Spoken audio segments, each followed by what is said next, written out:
जय हिंद मेरे नौजवान साथियों। मैं सौरभ कुमार सौरभ स्टडी सेंटर के इस चैनल पर आप लोगों का स्वागत करता हूं। मेरे दोस्त, आज की इस वीडियो में हम लोग पढ़ाई करने वाले हैं क्लास 10th फिजिक्स चैप्टर 1 के बारे में। और जहां तक हम लोग पढ़ाई कर चुके थे, शायद हम लोग जो है पदार्थ यानी कि पारदर्शी अपारदर्शी पारभासी पदार्थों को जो है पढ़ चुके थे। आज के इस वीडियो में हम लोग बात करने वाले हैं किरण के बारे में, और किरणों का जो समूह होता है किरण पुंज, उन किरण पुंज के बारे में पढ़ेंगे। उसके बाद प्रतिबिंब के बारे में पढ़ेंगे, और प्रतिबिंब के बाद प्रकाश का परावर्तन का नियम पढ़ेंगे। और उसके बाद जो है प्यारे साथियों दर्पण का टॉपिक शुरू होगा, और हो सके तो इससे आगे का टॉपिक जो है उस सभी टॉपिक को आज के इस वीडियो में हम लोग पढ़ने का प्रयास करेंगे। तो मेरे दोस्त, बिना किसी देरी के चलिए आज की क्लास को शुरू करते हैं। तो चलिए प्यारे साथियों, हेडिंग में लगा लीजिए किरण, यानी कि जिसको हम लोग अंग्रेजी में कहते हैं रे। तो हेडिंग में आपको लगा लेना है किरण, इसको अंग्रेजी में कहते हैं रे। आखिरकार किरण होता क्या है, तो एकदम बारीकी से समझने का प्रयास कीजिए कि किरण आखिरकार होता क्या है। देखिए इधर, प्रकाश जो है जिस पथ पर गति करता है उसी पथ को हम लोग किरण कहते हैं। बस सिंपल वे में आपको याद रखना है, प्रकाश जिस पथ पर गति करता है उस पथ को ही हम लोग कहते हैं किरण। तो इसका अगर परिभाषा अगर आप जानने का प्रयास करेंगे तो हम बताएंगे यहाँ पर आपको कि प्रकाश जिस पथ पर गति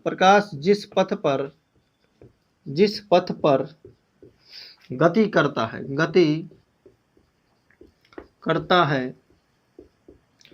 प्रकाश जिस पथ पर गति करता है उसे किरण कहते हैं। एकदम सिंपल वे में आपको याद रखना है, उसे किरण कहते हैं। प्रकाश जिस पथ पर गति करता है उसको क्या कहेंगे, तो किरण कहेंगे। और मेरे दोस्त देखिए, जब भी कोई भी चीज का अगर हम मान लीजिए कि टॉर्चे जलाते हैं तो कभी भी एक किरण तो उसमें से नहीं निकलता है, अनगिनत किरण निकलता है, यानी कि किरणों का समूह निकलता है। तो प्यारे साथियों, इसके बाद आपको समझना है किरण पुंज के बारे में। किरण पुंज, आखिरकार किरण पुंज होता क्या है।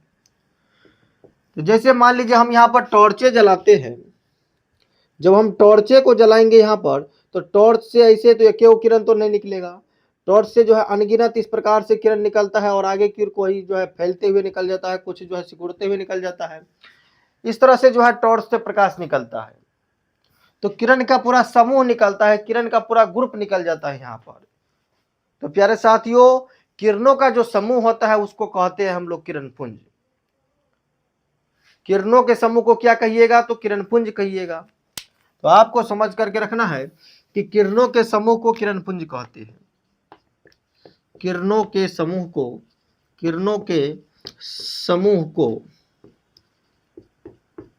पुंज कहते हैं।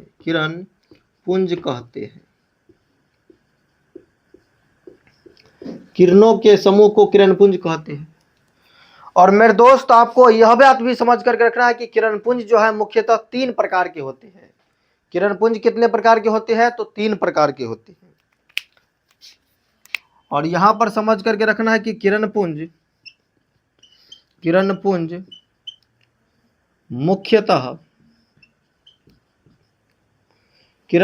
है मुख्यतः 3 प्रकार के होते हैं। 3 प्रकार के होते हैं। किरण पुंज मुख्यतः कितने प्रकार के होते हैं, तो 3 प्रकार के होते हैं। सबसे पहला किरण पुंज जो होता है प्यारे साथियों, सबसे पहला किरण पुंज होता है जिसको कहते हैं अपसारी किरण पुंज। पहला को कहिएगा अपसारी किरण पुंज। मेरे दोस्त, दूसरा किरण पुंज जो होता है जिसको कहते हैं अभिसारी किरण पुंज। और तीसरा प्यारे साथियों होता है यहाँ पर समांतर किरण पुंज। यानी कि अपसारी किरण पुंज, अभिसारी किरण पुंज और समांतर किरण पुंज। आगे में हम किरण पुंज नहीं लिखे हैं, उससे कोई दिक्कत नहीं है, समझ लीजिएगा।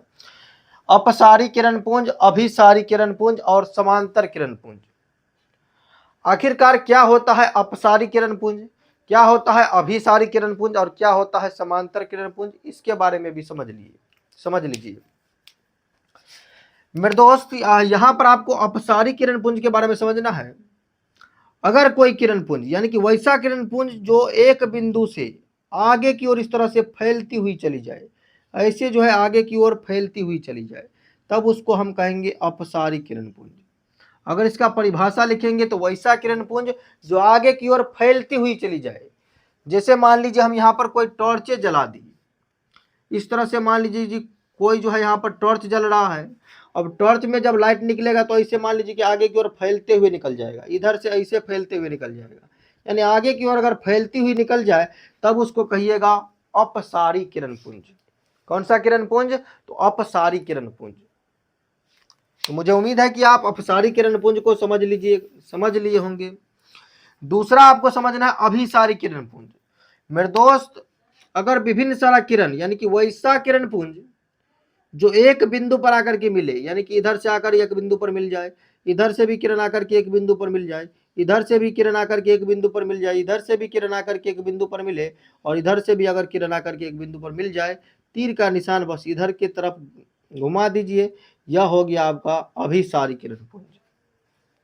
अगर इसका अगर परिभाषा आपसे पूछा जाए तो आपको बोलना है वैसा किरण पुंज जो एक बिंदु पर आकर के मिलता हो उसे अभिसारी किरण पुंज कहते हैं। और मेरे दोस्त, समांतर किरण पुंज के बारे में आपको क्या समझना है? जो एक दूसरे के समांतर हो, बिल्कुल समांतर ऐसे, यानी वैसा किरण पुंज जो एक दूसरे के समांतर हो उसे समांतर किरण पुंज कहते हैं। बस मामले खत्म है यहाँ पर। अपसारी अगर किरण पुंज पूछा जाए तो बोलना है वैसा किरण पुंज जो एक बिंदु से आगे की ओर फैलती हुई निकल जाए, तब उसको कहिएगा अपसारी किरण पुंज। मान लीजिए इधर से हम टॉर्च जलाए, जैसे जैसे आपके सामने में जा रहा है यानी कि आगे की ओर इसे जो है फैलता हुआ निकल जा रहा है, तब उसको कहिएगा अपसारी किरण पुंज। मेरे दोस्त, विभिन्न सारा किरण पुंज जो है ऐसे ऐसे आ रहा है, इधर से फैलता हुआ आ रहा है, और जैसे जैसे नजदीक आ रहा है एकदम ऐसे जो है मिल जा रहा है एक बिंदु पर आकर के, तब उसको कहिएगा अभिसारी किरण पुंज। और मेरे दोस्त, एकदम ऐसे एक दूसरे के समांतर हो, एकदम ऐसे, तब उसको कहिएगा समांतर किरण पुंज। इन वैसा किरण पुंज जो एक बिंदु से आगे की ओर फैलती हुई निकल जाए अपसारी किरण पुंज कहलाता है। वैसा किरण पुंज जो एक बिंदु पर आकर के मिले उसको अभिसारी किरण पुंज कहते हैं, और वैसा किरण पुंज जो एक दूसरे के समांतर हो समांतर किरण पुंज कहलाता है। लिखना जरूरी नहीं है, मुझे उम्मीद है कि आप लोगों को समझ में आ चुका होगा। अब मेरे दोस्त, इससे अगला जो टॉपिक है प्रतिबिंब। अब प्रतिबिंब के बारे में समझते हैं, यानी कि इमेज के बारे में।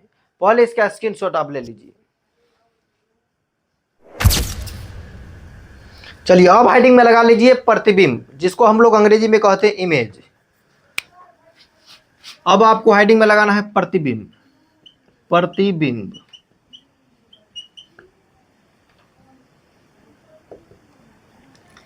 एकदम पहले ध्यानपूर्वक समझिए प्रतिबिंब। प्रतिबिंब से पहले आपको दर्पण के बारे में समझना होगा। दर्पण वह होता है जो प्रकाश का परावर्तन जो है नियमित रूप से करता है, ना कहीं पर ज्यादा करेगा ना कहीं पर कम करेगा। तो दर्पण के बारे में समझ लीजिए आप थोड़ा बहुत। देखिए प्रतिबिंब किसको कहते हैं। मान लीजिए यहां पर सूर्य भगवान है, यहां पर सूर्य भगवान जो ऊर्जा का सबसे बड़ा स्रोत माना जाता है, सबसे बड़ा प्राकृतिक स्रोत जो होता है वह सूर्य होता है। और यहाँ पर मान लीजिए कोई समतल सतह है, कोई दर्पण है, या हम इस दर्पण को ऐसे रख दिए हैं, मिरर को ऐसे हम रख दिए, और यहाँ पर हम एक वस्तु ले लिए, मान लीजिए कि गेंदे हैं। तो ध्यानपूर्वक समझिए, इधर किसी भी बिंदु स्रोत से आती प्रकाश की किरणें, चाहे सूर्य हो, चाहे टॉर्च हो, लालटेन हो, दीपक हो, मोमबत्ती हो, बिंदु स्रोत कुछ भी रख सकते हैं। मान लीजिए सूर्य से जो किरण आ रहा है, और सूर्य से जो किरण आ रहा है यहाँ पर डायरेक्ट जो है दर्पण से टकरा रहा है। कहाँ से टकरा रहा है? तो दर्पण से टकरा रहा है।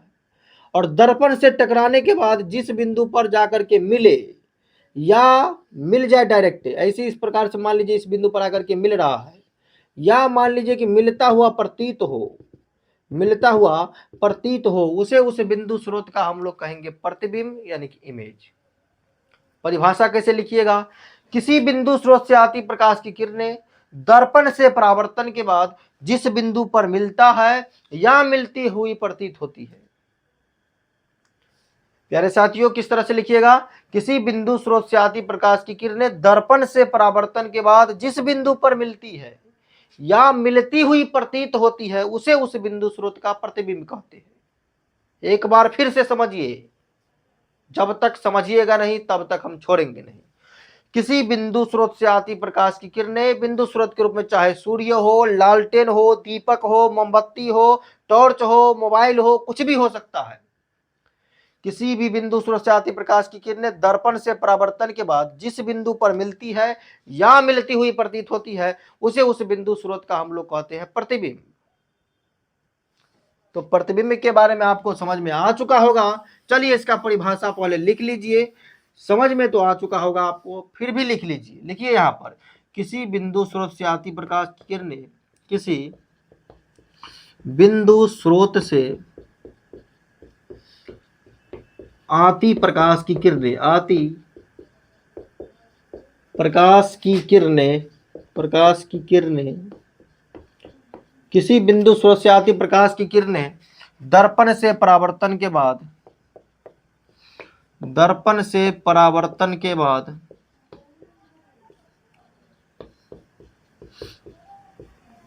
किसी बिंदु स्रोत से आती प्रकाश की किरणें दर्पण से परावर्तन के बाद जिस बिंदु पर मिलती है, जिस बिंदु पर मिलती है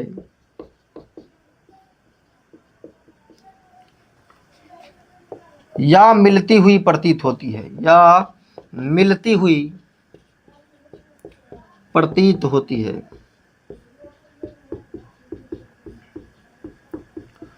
उसे उस बिंदु स्रोत का, उसे उस बिंदु स्रोत का, बिंदु स्रोत का, उसे उस बिंदु स्रोत का प्रतिबिंब कहते हैं, प्रतिबिंब कहते हैं। ये बात आपको याद रखना है प्यारे साथियों। किसी बिंदु स्रोत से आती प्रकाश की किरणें दर्पण से परावर्तन के बाद जिस बिंदु पर मिलती है या मिलती हुई प्रतीत होती है उसे उस बिंदु स्रोत का प्रतिबिंब कहते हैं। और मेरे दोस्त यहां पर एक बात फिर से आपको याद रखना है कि प्रतिबिंब जो है दो प्रकार का होता है। प्रतिबिंब कितने प्रकार का? तो दो प्रकार का होता है। अब यहां पर आपको समझ करके रखना है कि प्रतिबिंब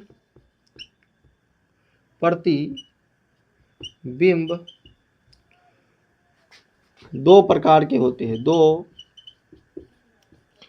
प्रकार के होते हैं। प्रतिबिंब जो है यहां पर दो प्रकार के होते हैं। एक तरफ समझ लीजिए वास्तविक प्रतिबिंब, वास्तविक प्रतिबिंब, और दूसरा आपको समझना है काल्पनिक प्रतिबिंब। काल्पनिक या इसी को आभासी प्रतिबिंब भी कहते हैं, काल्पनिक प्रतिबिंब। और काल्पनिक प्रतिबिंब को ही हम लोग आभासी प्रतिबिंब कहते हैं। तो प्यारे साथियों, प्रतिबिंब जो है दो प्रकार का होता है। एक होता है वास्तविक प्रतिबिंब यानी कि रियल इमेज, काल्पनिक प्रतिबिंब यानी कि वर्चुअल इमेज। तो प्रतिबिंब जो है दो प्रकार का होता है। अब समझिए क्या होता है वास्तविक प्रतिबिंब और क्या होता है काल्पनिक प्रतिबिंब। तो देखिए फिर से हम यहां पर एक सूर्य भगवान मान लीजिए यहां पर है, यहां पर मान लीजिए कि सूर्य है, यहां पर कोई दर्पण है और यहां पर कोई वस्तु है। देखिए तो किसी भी बिंदु स्रोत से आती प्रकाश की किरणें इस दर्पण से परावर्तन के बाद जिस बिंदु पर वास्तव में मिले, वास्तव में मिलना चाहिए यानी कि हकीकत में मिले, किसी भी बिंदु स्रोत से आती प्रकाश की किरणें दर्पण से परावर्तन के बाद वास्तव में जिस बिंदु पर मिलता हो उसे उस बिंदु स्रोत का वास्तविक प्रतिबिंब कहते हैं। क्या कहना है आपको? किसी बिंदु स्रोत से आती प्रकाश की किरणें दर्पण से परावर्तन के बाद वास्तव में जिस बिंदु पर मिले उसे उस बिंदु स्रोत का वास्तविक प्रतिबिंब कहते हैं। और काल्पनिक प्रतिबिंब में आपको समझना है, यहां पर फिर से मान लीजिए कि सूर्य भगवान है, क्योंकि हम बार बार यहां पर सूर्य का एग्जाम्पल इसीलिए ले रहे हैं क्योंकि सूर्य जो है सबसे बड़ा प्राकृतिक स्रोत है ऊर्जा का। यहां पर फिर से हम एक दर्पण ले लिए और यहां पर कोई वस्तु मान लीजिए गेंद है।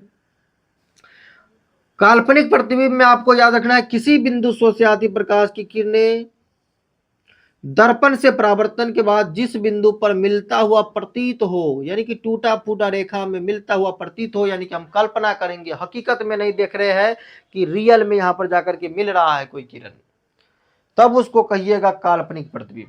यानी किसी बिंदु स्रोत से आती प्रकाश की किरणें दर्पण से परावर्तन के बाद जिस बिंदु पर मिलता हुआ प्रतीत हो उसे उस बिंदु स्रोत का काल्पनिक प्रतिबिंब कहते हैं। तो इस तरह से आपको याद रखना है। लिखना है तो लिख लीजिए, वरना हमसे पहले लिख लीजिए।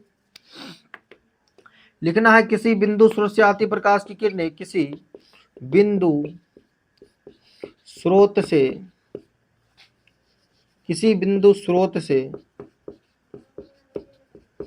आती प्रकाश की किरणें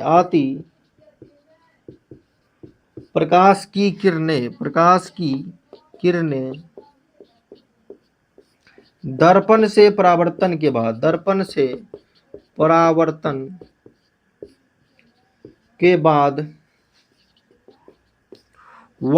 में जिस बिंदु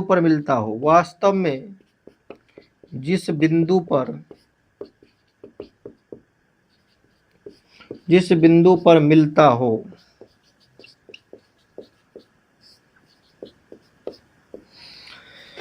किसी बिंदु स्रोत से आती प्रकाश की किरणें दर्पण से परावर्तन के बाद वास्तव में जिस बिंदु पर मिलता हो उसे उस बिंदु स्रोत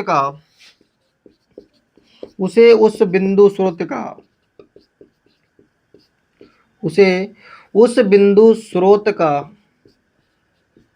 प्रतिबिंब कहते हैं। क्या कहते हैं प्यारे साथियों? तो प्रतिबिंब कहते हैं। ये बात आपको याद रखना है कि किसी बिंदु स्रोत से आती प्रकाश की किरणें दर्पण से परावर्तन के बाद वास्तव में जिस बिंदु पर मिलता है उसे वास्तविक प्रतिबिंब कहते हैं। और बस यहाँ पर वास्तव की जगह पर लिख दीजिए कि मिलता हुआ प्रतीत हो, तब उसको काल्पनिक प्रतिबिंब कहते हैं। परिभाषा में क्या रखा है यूं चुटकियों में लिखिएगा। काल्पनिक प्रतिबिंब में लिखना है किसी बिंदु स्रोत से आती प्रकाश की किरणें किसी बिंदु स्रोत से आती प्रकाश की किरणें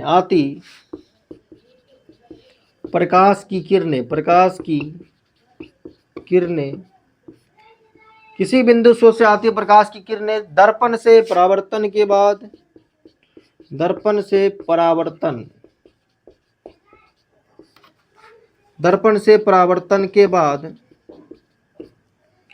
जिस बिंदु पर मिलता हुआ प्रतीत हो उसे उस बिंदु स्रोत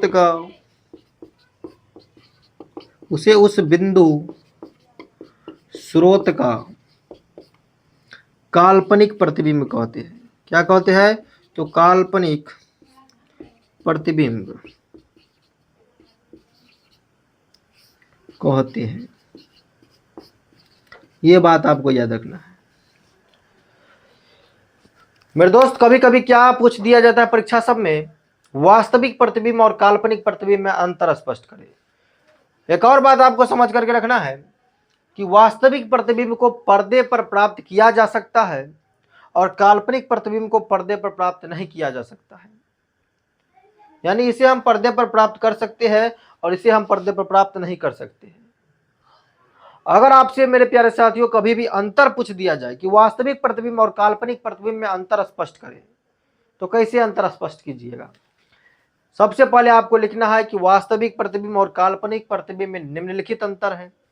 वास्तविक में लिखिएगा कि यह कणों के वास्तविक कटान से बनता है। काल्पनिक में लिखिएगा यह कणों के काल्पनिक कटान से बनता है।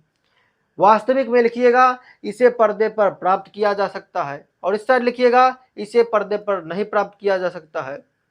और मेरे दोस्त सबसे महत्वपूर्ण बात आपको याद रखना है कि वास्तविक प्रतिबिंब हमेशा उल्टा होता है। वास्तविक प्रतिबिंब जब भी बनेगा उल्टा बनेगा और काल्पनिक प्रतिबिंब जब भी बनेगा सीधा बनेगा। अभी जो हम यहाँ पर खड़े हैं आपके सामने में, क्या वास्तव में हम यहाँ पर खड़े हैं? बिल्कुल भी नहीं। आप जो हमको सोशल मीडिया के जरिए देख रहे हैं, तो हम क्या वास्तव में आपके सामने में है? बिल्कुल भी नहीं। आप कल्पना कर रहे हैं कि आपके सामने में हम आपको पढ़ाते हुए प्रतीत हो रहे हैं। यानी हम कैसा प्रतिबिंब हो गए? तो काल्पनिक प्रतिबिंब। और काल्पनिक प्रतिबिंब हमेशा सीधा होता है। हम आपको एकदम सीधा दिख रहे हैं, ऐसा थोड़ी है कि हम मेरा सर ऊपर में है तो आपको सर जो है नीचे की तरफ दिख रहा है, उल्टा बिल्कुल भी नहीं होता है। तो एक बात आपको जो हमेशा के लिए अपने दिल और दिमाग की खोपड़ी में ट्रांसफर कर लेना है, वास्तविक प्रतिबिंब जब भी बनता है उल्टा बनता है, और काल्पनिक प्रतिबिंब जब भी बनेगा हमेशा सीधा बनेगा। यानी वास्तविक प्रतिबिंब उल्टा होता है, काल्पनिक प्रतिबिंब सीधा होता है। तो अगर अंतर पूछा जाए तो लिखिएगा कि यह कणों के वास्तविक कटान से बनता है, यह कणों के काल्पनिक कटान से बनता है, इसे पर्दे पर प्राप्त किया जा सकता है, इसे पर्दे पर प्राप्त नहीं किया जा सकता है। वास्तविक प्रतिबिंब हमेशा उल्टा होता है, काल्पनिक प्रतिबिंब हमेशा सीधा होता है। तो इस तरह से आप लिख लीजिएगा। तो आपको वास्तविक प्रतिबिंब और काल्पनिक प्रतिबिंब यानी कि प्रतिबिंब का जो भी टॉपिक है सब कुछ जो है एकदम बिल्कुल समझ में आ चुका होगा। अब बात करते हैं हम लोग प्रकाश के परावर्तन के नियम के बारे में। चलिए पहले इसको स्क्रीनशॉट ले लीजिए। चलिए हेडिंग में लगा लीजिए प्रकाश के परावर्तन के नियम। हेडिंग में लगा लीजिए प्रकाश के परावर्तन के नियम। प्रकाश के परावर्तन के नियम। प्रकाश के परावर्तन के नियम। प्रकाश के परावर्तन के नियम को समझने से पहले समझ लीजिए कि प्रकाश का परावर्तन आखिरकार होता क्या है। सबसे पहले आप समझना है आपको कि प्रकाश का परावर्तन, प्रकाश का परावर्तन यानी कि रिफ्लेक्शन ऑफ लाइट। प्यारे साथियों पहले समझिए प्रकाश का परावर्तन क्या है। तो देखिए प्रकाश का किसी भी समतल सतह से टकराकर वापस लौटने की जो घटना होती है उसे प्रकाश का परावर्तन कहते हैं। क्या कहिएगा कि प्रकाश का किसी समतल सतह से टकराकर वापस लौटने की घटना को प्रकाश का परावर्तन कहते हैं। लिखना है आपको प्रकाश का किसी समतल सतह से टकराकर वापस लौटने की घटना को प्रकाश का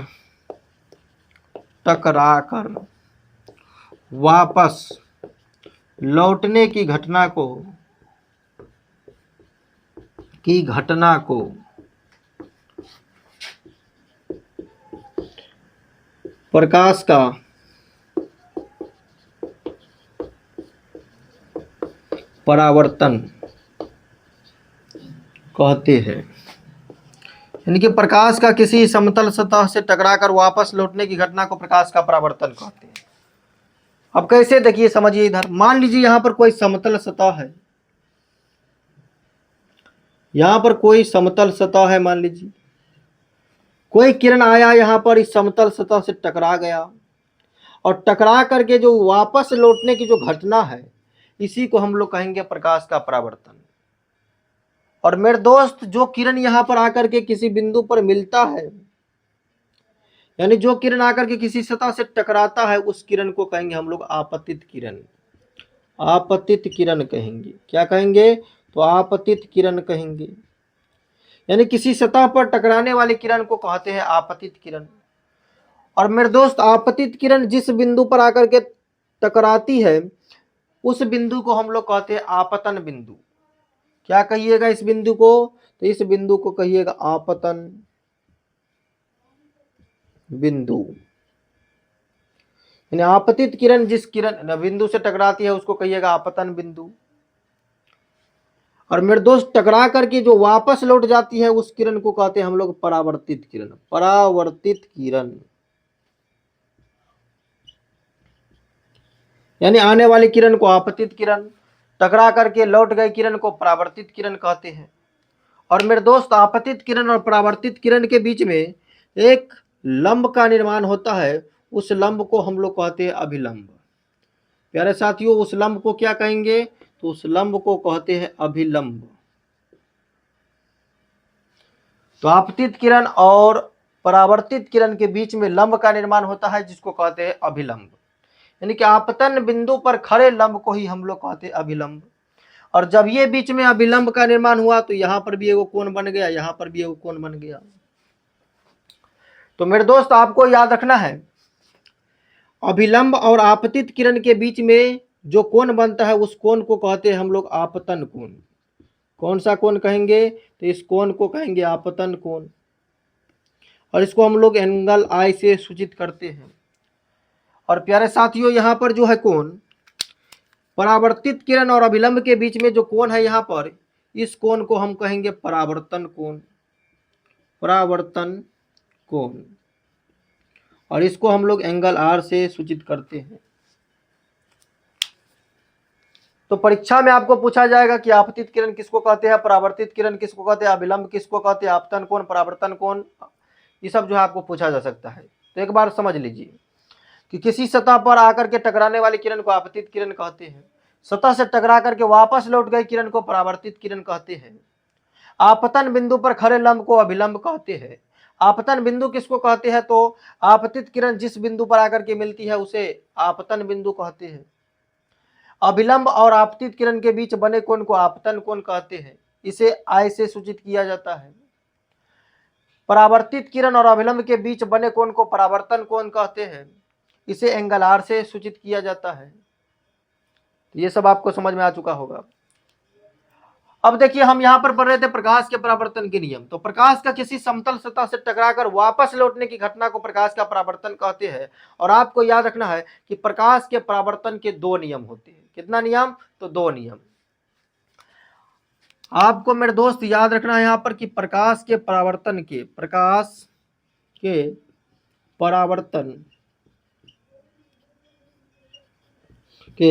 2 नियम हैं। कितने नियम हैं? तो 2 नियम है।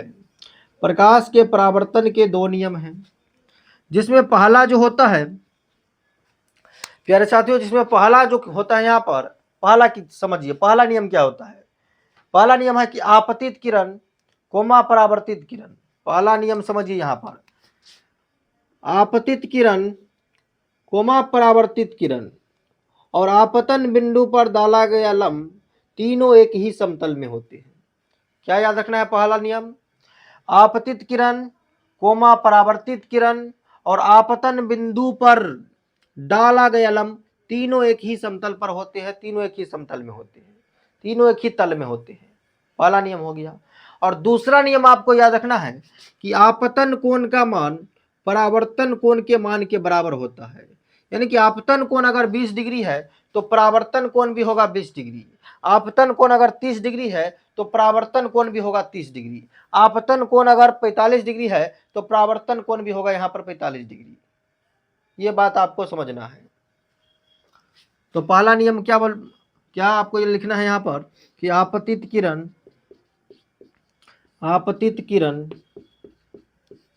कोमा परावर्तित किरण और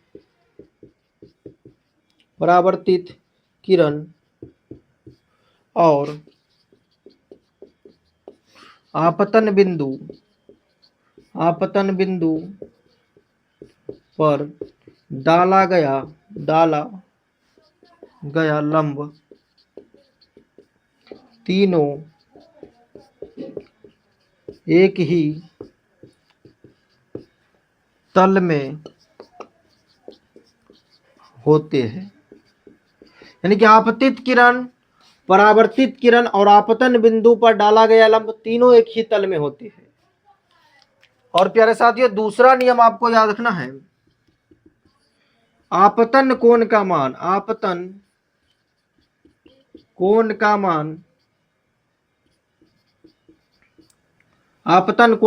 परावर्तन